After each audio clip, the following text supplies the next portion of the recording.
दोस्तों यदि आप इंडिया कनाडा वाला प्रकरण देखें तो इसमें भारत ने जिस प्रकार से ट्रूडो की धुलाई की है, क्योंकि जो जवाब दिया है और उसके बाद जो स्टेप्स हुए हैं ये एक प्रकार की धुलाई हुई है जो कि भारत कभी भी अगर आप देखें तो फॉरेन पॉलिसी में फॉलो नहीं करता है। लेकिन इस बार कनाडा को विपिंग बॉय बनाया गया है। वो होता है ना, स्कूल में अक्सर कोई बच्चे बदमाशी करते हैं तो मास्टर साहब आते हैं और कुछ बदमाश बच्चों को दो लगा के चले जाते हैं ताकि बाकी बच्चों के लिए भी एग्जाम्पल सेट होता है। कुछ वैसे ही कनाडा का यहां पे रोल है। जब कनाडा की भारत धुलाई कर रहा है तो ये बाकी के जो इनका पूरा का पूरा फाइव आइज का अलायंस है, एक प्रकार का नेक्सस है, उस गिरोह को मैसेज दिया जा रहा है कि भारत के साथ डबल गेम खेलना अब बंद करो, अब ये बर्दाश्त नहीं होने वाला है, जम के धुलाई होने वाली है। दोस्तों क्या है ये पूरी कहानी, मैं ऐसा क्यों कह रहा हूं, यहां पे डिटेल्ड एनालिसिस आपके लिए लाए हैं। थोड़ा वीडियो लंबा हो सकता है तो इसलिए आप 1.5x पे देखें, बट यकीन मानिए यहां पे कई एविडेंस, ट्रूडो साहब तो कोई एविडेंस नहीं दे पाए, लेकिन मैं काफी एविडेंस लेके आया हूं जिससे मैं ये जो पूरी की पूरी हाइपोथेसिस आप तक ला रहा हूं ये प्रूव होता हुआ आपको दिखेगा।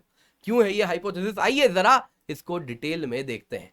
दोस्तों सबसे पहले अगर आप देखें तो 1:56 PM इंडिया क्या करता है इस टाइम पे, कनाडा को कहता है कि आप किस प्रकार से हमारे हाई कमिश्नर का नाम लोगे अपने प्रोब में, और उसके बाद इंडिया एक बड़ा सा अगर आप देखें तो रिपोर्ट निकालता है जिसमें जम के कनाडा की धुलाई होती है। क्या होता है आप सब डिटेल में जानते ही होंगे, बस मैं आपको एक सरसरी निगाह में बता देता हूं। ट्रूडो को कहा जाता है कि तुम अपना पॉलिटिकल एजेंडा चलाते हो, 2018 में भारत आए थे, तुम ये उम्मीद में आए थे कि कुछ वोट ब्लॉक को प्रसन्न करके वापस कनाडा जाओगे, लेकिन तुम तो भयानक फेलियर लेके गए यहां से। आज तक तुम्हारी सबसे बड़ी अगर देखो तो ये हार मानी जाती है 2018 में, जब तुम रंग बिरंगे कपड़े पहन के भारत घूम रहे थे। भारत ने इस प्रकार से कहा है, आगे बढ़ के कहा कि तुम्हारे कैबिनेट में ऐसे लोग होते हैं जो कि कहीं ना कहीं अगर आप देखें तो सेपरेटिस्ट एलिमेंट से तुमने उनको जगह दी है। इसके आगे कहा कि ट्रूडो की सरकार में जो पॉलिटिकल पार्टी है उसमें सेपरेटिस्ट को जगह दी जाती है। ट्रूडो ने इंडिया को कंट्रोवर्सी में इसलिए बुलाया क्योंकि तुम्हारी सरकार की फेलियर है।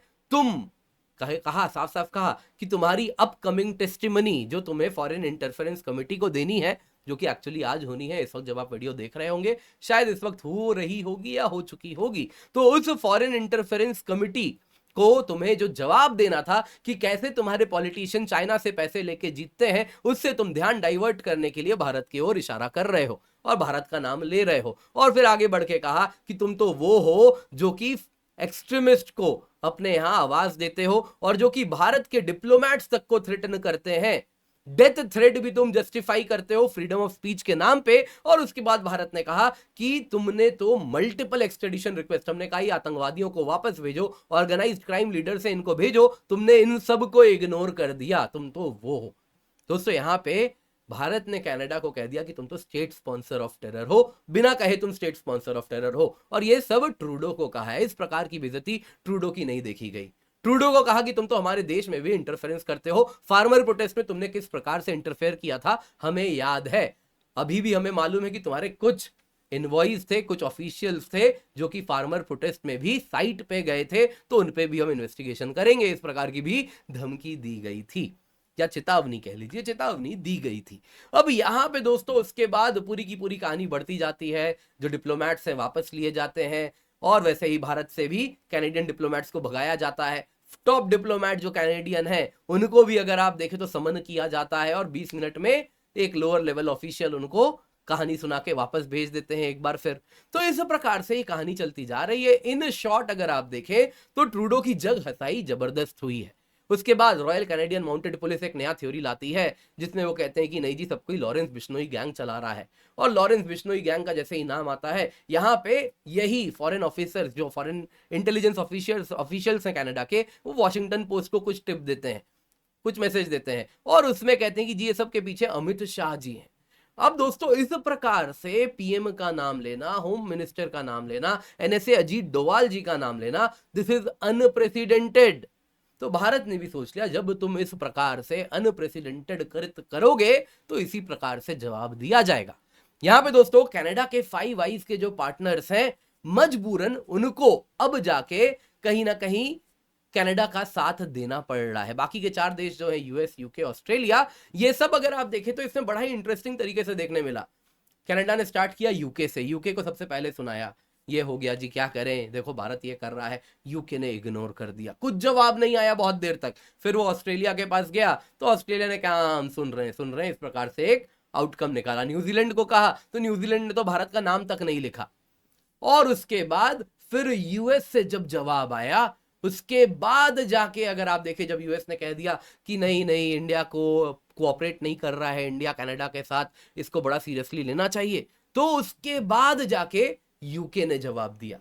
दोस्तों यहाँ पे देखने वाली बात क्या है कि ये सब समझ रहे हैं कि ट्रूडो केवल और केवल अपनी पॉलिटिकल रोटी यहां पर सेक रहे हैं, उनके दिन बचे हुए हैं, तो वो प्रयास कर रहे हैं कि बाहर से पावर कहीं एक दुश्मन क्रिएट करें बाहर में, और कहें कि देखो इंडिया के खिलाफ आवाज उठाना है और उसके लिए सपोर्ट वो जमा कर ले। बेसिकली वो खुद एक कू के थ्रू गुजर रहे हैं। उनके खुद के अगर आप देखें तो लेबर पार्टी के 20 एमपी ने ये ठान लिया है कि अब ट्रूडो को हटाएंगे प्रधानमंत्री के पद से।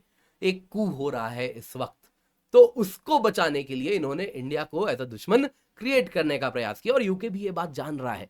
इसीलिए जब यूएस ने कहा कि जवाब दो, ये उसने एग्जाम्पल के साथ सेट किया, जब उसने इंडिया को कहीं ना कहीं ब्लेम किया, तब जाके यूके कनाडा के साथ एक ऑफिशियल जवाब दिया कि ये सब हमारी बात हुई और इंडिया के लिए ये चीज हम कहना चाहेंगे। यहां पे एक बात देखिए दोस्तों, जस्टिन ट्रूडो वो है जो कि फार्मर प्रोटेस्ट में क्लियरली इंटरफेयर करने का प्रयास कर रहा था, तो इंटरफेरेंस तो इनकी ओर से हमेशा से रहा है, ये बात तो किसी से छुपी नहीं है। निज्जर किलिंग में भी अगर आप देखें तो यूएस अब कहता है इंडिया को कि कनाडा के साथ कोऑपरेट करो। याद रखिएगा दोस्तों, इन सब के पीछे एक्चुअल गेम यूएस से ही चल रहा है। तो इसीलिए जब मैं कह रहा हूं जब मैसेज भी इंडिया दे रहा है तो वो यूएस को ही दे रहा है। क्यों मैं कह रहा हूं इन सब के पीछे यूएस है? तो आपको याद होगा जब सितंबर 2023 में ट्रूडो ने इंडिया की तरफ उंगली उठाई थी, तो उस वक्त भी ये जो डूबियस इंटेलिजेंस इंफॉर्मेशन था वो कनाडा को देने वाला और कोई नहीं, यूएस ही था। अब वापस से वही यूएस आके ट्रूडो के लिए सपोर्ट कर रहा है। हालांकि कोई एविडेंस नहीं रिलीज हुआ है ट्रूडो की ओर से। यहां पे आपको याद होगा जब खाशोगी मर्डर भी हुआ था, तब भी किसी ने सऊदी अरेबिया का कोई कुछ नहीं बिगाड़ पाया।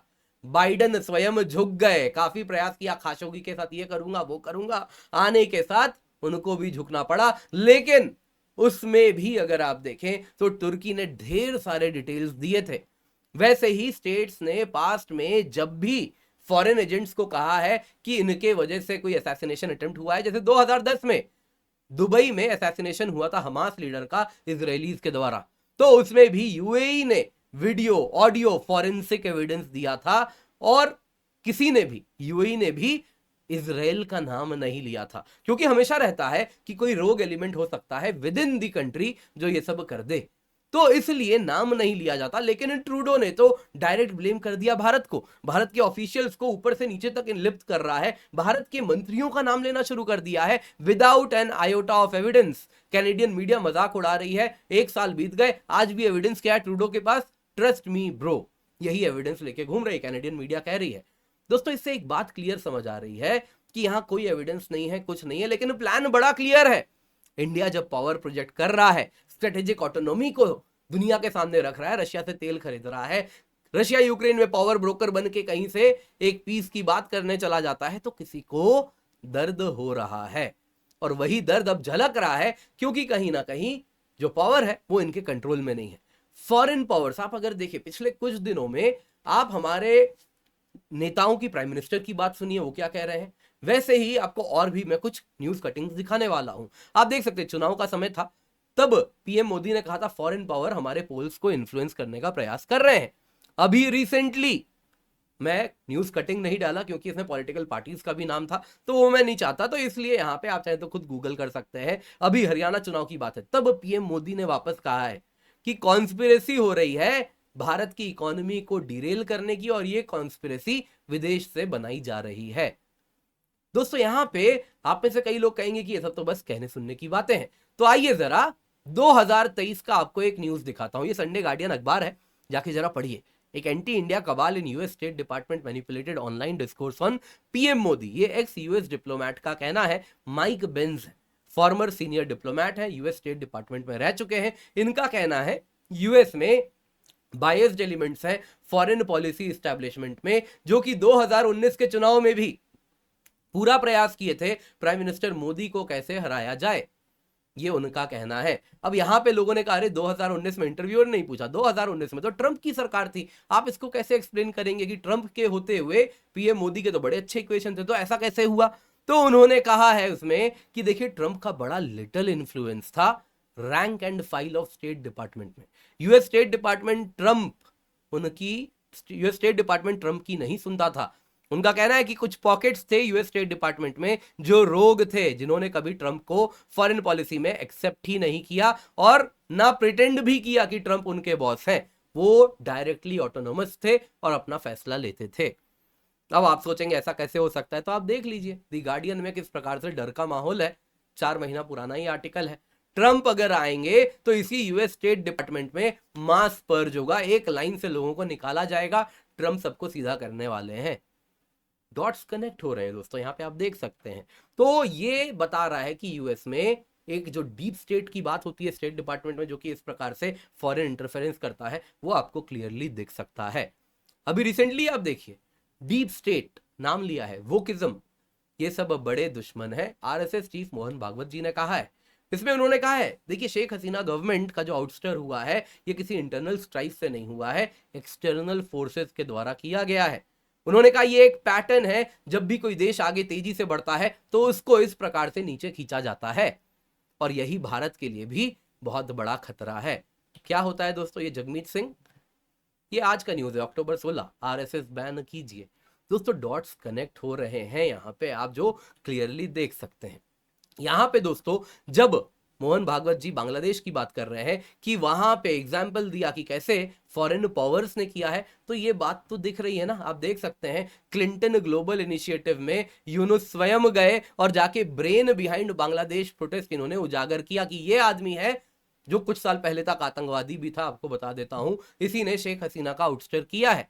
यहां पे दोस्तों आगे बढ़ते हुए सुनिए आप जरा, ये देखिए 2012 का न्यूज है बीबीसी न्यूज में, क्लिंटन को बैक कर रही हैं, अगर आप देख क्लिंटन बैक कर रही हैं यूनुस को बांग्लादेश में। कब? 2012 में। तब भी यही था, आर्मी रूल था, और आर्मी रूल के बाद प्रयास किया जा रहा था कि क्लिंटन प्रयास कर रही थी कि यूनुस को बैठा देंगी। दोस्तों आज भी अगर आप देखें जो रोग एलिमेंट्स हैं डिपार्टमेंट ऑफ स्टेट है, जिनका कंट्रोल अगर आप देखें तो इसमें कुछ फैमिलीज हैं, क्लिंटन फैमिली हो गया, ओबामा फैमिली हो गया, इनका बड़ा मजबूत पकड़ बताया जाता है, और इन सब के ऊपर कुछ विदेशी बिजनेस हाउसेज हैं जो कंट्रोल करते हैं, जो सारा का सारा बिजनेस एनवायरनमेंट के अनुसार इनसे पॉलिसी भी बनवाते हैं। तो ये चीज आपको यहां पर देखने मिल रही है। अब यहां पे दोस्तों आप देख सकते हैं यही, अब यूनुस जब चुन के चले गए तो बाइडन गले लगाते हुए कहे कि हाँ क्लोज पार्टनरशिप करेंगे हम, तो ऐसा थोड़ी ही अपने आप सब कुछ होता है। यहां पे दोस्तों आप देख सकते हैं भारत ने पूरा प्रयास किया है कि अब ईंट का जवाब पत्थर से दिया जाएगा। अगर आप ट्रूडो की बात करें तो पीएम से जवाब मिलना छोड़ दीजिए, ट्रूडो आए है ना, पीएम मोदी का नाम लिया, भारत का नाम लिया, कितनी बार लिया, इनके फॉरेन मिनिस्टर आ गए, कॉमर्स मिनिस्टर आ गए, जिसको आना है वो आ गए, सब के सब आके भारत के बारे में क्या कुछ नहीं बोले। इंडिया से क्या जवाब आया? फॉरगेट पीएम, कोई टॉप लेवल मिनिस्टर, जयशंकर जी भी अपना एससीओ में गए, उन्होंने भी कुछ नहीं कहा। इंडिया में सब कुछ हमारे डिप्लोमेटिक स्तर पे डिप्लोमैट्स ने ही मैनेज कर लिया, मंत्री तक ने इनको तवज्जो भी नहीं दिया। ये दोस्तों इनको इनकी हैसियत बताने का एक तरीका था। दोस्तों इंडिया इंतजार कर रहा था जो बांग्लादेश में हुआ है, उसके बाद इंडिया एक बात समझ रहा है कि यूएस बहुत तेजी से प्रयास कर रहा है, यूएस में सर्टेन पावर्स हैं वो तेजी से प्रयास कर रहे हैं कि इंडिया को कट डाउन टू साइज करें। इंडिया बहुत ज्यादा बड़ा हो रहा है, स्ट्रेटेजिक ऑटोनॉमी विल्ड कर रहा है, तो इंडिया को मैनेजेबल बनाया जाए और उसके लिए राइट लोगों को सेंटर में बैठाया जाए, जैसा बांग्लादेश में बैठाया है। इंडिया का जो टफ स्टैंस है कनाडा पे, वो यही सिग्नल है कि अब भारत नहीं सुनने वाला। जिस प्रकार से कनाडा को जवाब दिया गया, ये मैसेज दिया गया कनाडा विपिंग बॉय है, इसकी यहां पे की गई सुताई, ताकि बाकी जो कनाडा के द्वारा उसको प्रोवोक करके इंडिया को घेरने का प्रयास कर रहे थे, उनके लिए मैसेज है कि तुम भी करोगे तो तुम भी ऐसे ही क्या होगा आप जानते ही हैं। तो यहां पे दोस्तों इंडिया ने कहा ये डबल गेम बंद करना होगा। अब इंडिया ने इस प्रकार से अगर जवाब दिया है तो आउटकम्स भी तो होंगे। क्या आउटकम्स हो सकते हैं? 2 आउटकम हो सकते हैं दोस्तों। पहला क्या है, इंडिया वेस्टर्न पावर ब्रोकर्स उनके साथ हॉर्न लॉक करने वाला है। ये तब तक चलेगा जब तक एक इक्विलिब्रियम ना आ जाए। जिस वक्त इक्विलिब्रियम आ जाएगा, एक टर्फ एस्टैब्लिश हो जाएगा। ऐसा नहीं है कि वॉर होने वाला है, इकोनॉमिक सैंक्शन होने वाला है, बिल्कुल नहीं। दोनों को ही एक दूसरे की बहुत ज्यादा आवश्यकता है, क्योंकि और भी बहुत सारी समस्याएं हैं इस दुनिया में, वो हम भूल नहीं सकते। तो यहां पे दोस्तों ये तब तक चलेगा जब तक एक टर्फ एस्टैब्लिशमेंट ना हो जाए कि हाँ ये मेरा स्फीयर ऑफ इन्फ्लुएंस है, इसमें तुम इंटरफेयर नहीं करोगे, ये तुम्हारा है, यहां पे हम कुछ नहीं करेंगे। ये जो टर्फ एस्टैब्लिशमेंट है इसमें लगेगा टाइम, तब तक आप देखेंगे सब कुछ चलता रहेगा। दूसरा क्या हो सकता है, इंडिया को हो सकता है लग रहा हो कि अब तो ट्रंप पावर में आने वाले हैं, तो ये सब जो छोटे भैया जो इस वक्त उछल रहे हैं, इन सबको कट डाउन टू साइज किया जाए।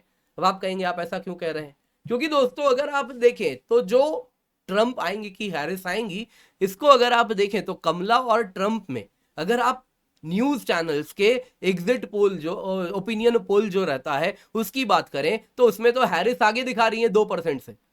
याद रखिएगा पिछली बार भी अगर आप देखें तो ट्रंप पीछे थे, और जब ट्रंप जीते थे तब भी ट्रंप पीछे ही आ रहे थे, क्योंकि न्यूज चैनल्स जो हैं, ये जैसे सीबीएस का है मेरे समझ से, वो सब कहीं ना कहीं स्वयं बायस्ड है। यहां पे दोस्तों दूसरा और एक है, वो है सट्टा बाजार, पॉली मार्केट, यूएस का बहुत बड़ा है ये। तो पॉली मार्केट में अगर आप देखें तो ट्रंप जीतेंगे, इसकी संभावना 60% बताई जा रही है, कमला हैरिस जीतेंगी ये केवल 40% है।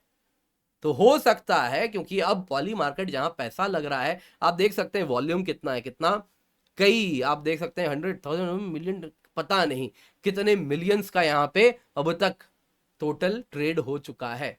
तो कई मिलियंस का सट्टा लगा हुआ है, तो सट्टा बाजार का सही होने की संभावना ज्यादा होती है, क्योंकि एक्चुअल पैसा इन्वॉल्व होता है और ये एक्चुअल मास पोलिंग है।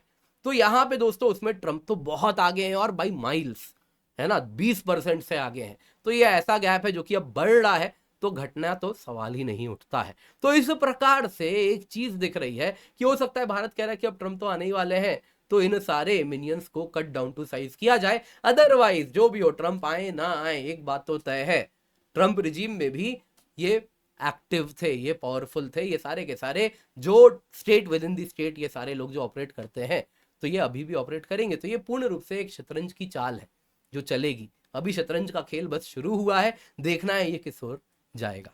उम्मीद करता हूं आपको एनालिसिस, आपको ये वीडियो पसंद आई होगी, लाइक जरूर कीजिएगा। इसके सिवा मत भूलें अनअकैडमी सिविल सर्विसेज चैंपियनशिप है दोस्तों 20 अक्टूबर को सुबह 11 बजे, शाम को 5 बजे, अवश्य जुड़िएगा। 90% तक स्कॉलरशिप है, एक्साइटिंग रिवॉर्ड्स आपके लिए हम लेकर के आए हैं। इसके सिवा दोस्तों आपके लिए यूपीएससी सीएससी की सब्सक्रिप्शन केवल 24,999 रुपए में, complete GS, complete CSAT, prelims test series, mains test series with evaluation है, सारे बैचेस का एक्सेस है। आप निश्चिंत होकर हमसे जुड़ सकते हैं, यूज द कोड KC10। एक बार आप जुड़ते हैं तो आप देख सकते हैं टारगेट 2025 के लिए 24,999 रुपीज में हमारा ये कोर्स है। 2027 बैच है, 2026 बैच है, 18 मंथ्स प्लस 4 मंथ्स एक्स्ट्रा मिलेगा 29,999 में, तो आप जरूर जुड़िए। इसके सिवा आपके लिए हम आरंभ बैच भी लाए हैं। आप देख सकते हैं दोस्तों ये एक क्लास ही होगा, एक दिन में बेसिक से एडवांस तक आपको ले जाया जाएगा। 22 महीने का पूरा है, जिसमें 4 महीना आपको हम फ्री दे रहे हैं केवल 29,999 में। वैसे ही दोस्तों फाउंडेशन बैच है, अवश्य जुड़े। और दोस्तों ये हमारा एक स्पेशल बैच है, रिपीटर्स बैच, जिसमें जो ऑलरेडी एग्जाम दिए हैं उनके लिए एडवांस लेवल ऑफ प्रिपरेशन हम लेकर के आए हैं, अवश्य जुड़े। प्रीलिम्स 2025 के लिए है, अवश्य जुड़िएगा। अक्टूबर 28 से बैच स्टार्ट हो रहा है, यूज द कोड KC10। इसके सिवा मेरा करंट अफेयर्स का कोर्स है, हफ्ते भर का करंट अफेयर्स हम बस 2 दिन में कवर करते हैं। निश्चिंत होकर जुड़े, जल्दी से जाएं, जाके एनरोल करें, नीचे दिए गए डिस्क्रिप्शन बॉक्स में पिन कमेंट में जो लिंक है उसका फायदा उठाएं।